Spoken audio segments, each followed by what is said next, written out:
Gopi Manchurian எப்படி செய்யறதுன்னு பார்க்கலாம்.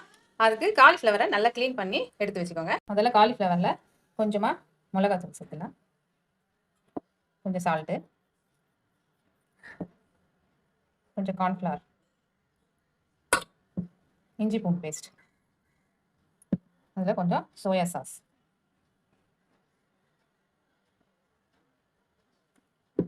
கொஞ்சம் டொமேட்டோ சாஸ், இதெல்லாம் சேர்த்து நல்லா பிசறி ஒரு அரை மணி நேரம் ஊற வச்சிடணும். இப்போ கோபியை எண்ணெயில் ஃப்ரை பண்ணி வச்சுக்கலாம். கோல்டன் ப்ரௌன் ஆயிடுச்சு. இப்போ இதை எடுத்து வச்சுக்கலாம். ஃப்ரை பண்ணியாச்சு. இப்போ கோபி செய்யறதுக்கு என்னென்ன தேவை பார்த்துக்கலாம்.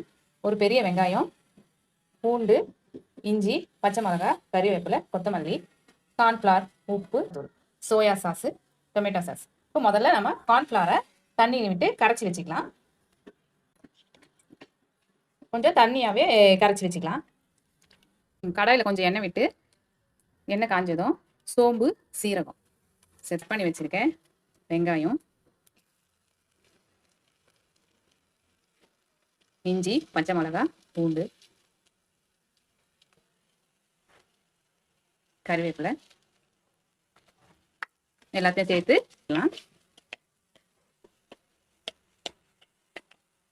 வெங்காயம் வந்தங்கன்னே இதில் கொஞ்சோண்டு டொமேட்டோ சாஸ் சேர்த்துக்கலாம், சோயா சாஸ், கொஞ்சமாக உப்பு, மிளகாத்தூள் கொஞ்சமாக, எல்லாத்தையும் சேர்த்து நல்லா வதக்கலாம். இது நல்லா வதங்கிடுச்சு. இப்போ கரைச்சி வச்சிருக்க கார்ன்ஃப்ளவரை இதில் கலந்துக்கலாம். நல்லா தண்ணியாகவே கரைச்சி விடுங்க. கொஞ்ச நேரத்தில் நல்லா கட்டி ஆகிடும். கொஞ்ச நேரம் கிளறிட்டே இருக்கணும், இல்லை கிரேவி திக் ஆகிடும்.